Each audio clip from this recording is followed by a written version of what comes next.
Hi అండి. ఈరోజు ముస్లిం mutton biryani నేర్చుకుందాం. ముందుగా మటన్ మ్యాగ్నేట్ చేసుకోవడం కావాల్సిన పదార్థాలు: మటన్లోని అల్లం వెల్లుల్లి పేస్టు, ధనియాల పొడి, అలానే కారం, సాల్ట్, పసుపు వేసుకుని బాగా కలుపుకోవాలి. మసాలాలన్నీ మొక్కకు పట్టేలాగా. అలానే అందులోని పచ్చిమిర్చి, కొత్తిమీర వేసుకుని పక్కన పెట్టుకోవాలి మ్యాగ్నేట్ చేసుకుని. అలానే ఒక కడాయి పెట్టుకొని ఆయిల్ వేసుకుని ఆనియన్స్ వేసుకోవాలి. ముందుగా మనం మటన్ కర్రీని ప్రిపేర్ చేసుకోవాలి బిర్యానీలోకి. అలానే అల్లం వెల్లుల్లి పేస్ట్ కూడా వేసుకుని ఒకసారి కలుపుకోవాలి. గోల్డెన్ బ్రౌన్ కలర్ వచ్చిన తర్వాత మనం మ్యాగ్నేట్ చేసుకున్న మటన్ వేసుకొని కలుపుకోవాలి.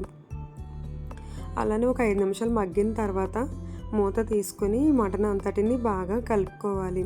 అడుగు పట్టకుండా ఈ మటన్ అంతటిని బాగా కలుపుకోవాలి. అలా కలుపుకున్న తర్వాత దానిలోని వాటర్ వేసుకొని మటన్ని బాగా మగ్గనివ్వాలి. మూత పెట్టి మటన్ బాగా ఉడికే వరకు మగ్గనివ్వాలి. మటన్ ఉడికిన తర్వాత దానిలోని తగినంత సాల్ట్ వేసుకోవాలి. తగినంత సాల్ట్ వేసుకుని ఆ మటన్ కర్రీని పక్కన పెట్టుకోవాలి రెడీ అయిన తర్వాత. అలానే మరొక కడాయి పెట్టుకొని దానిలోని 1/2 కేజీ నూనె వరకు వేసుకోవాలి. 3 గరిటెల నెయ్యి కూడా వేసుకోవాలి. అలానే ఆనియన్స్ కూడా వేసుకొని బాగా ఫ్రై చేసుకోవాలి. ఫ్రై అవుతున్నప్పుడే దానిలో పచ్చిమిర్చి, యాలకులు, చెక్క, లవంగాలు వేసుకుని మరొకసారి కలుపుకోవాలి. అలానే దానిలోనే జీడిపప్పు కూడా వేసుకోవాలి. అల్లం వెల్లుల్లి పేస్ట్ కూడా ఒక కప్పుడు అల్లం వెల్లుల్లి పేస్ట్ వేసుకోవాలి. అలా వేసుకున్న తర్వాత టమాటాలు కూడా వేసుకుని కొత్తిమీర వేసుకుని దాన్ని బాగా ఒకసారి కలుపుకోవాలి. అలా కలుపుతున్న తర్వాత బాగా ఫ్రై అయ్యాక వాటర్ వేసుకోవాలి.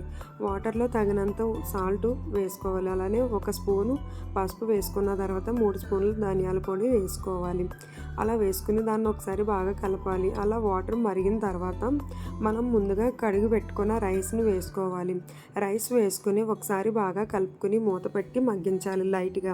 ఒక 10 మినిట్స్ మగ్గిన తర్వాత మనం ముందుగా ప్రిపేర్ చేసుకున్న మటన్ కర్రీ అంతటిని దీనిలోని వేసుకుని ఒకసారి బాగా అంతటిని కలుపుకొని మూత పెట్టి ఆ రైస్ అంతటిని బాగా మగ్గనిస్తే అలానే రైస్ రెడీ అయిపోతుంది.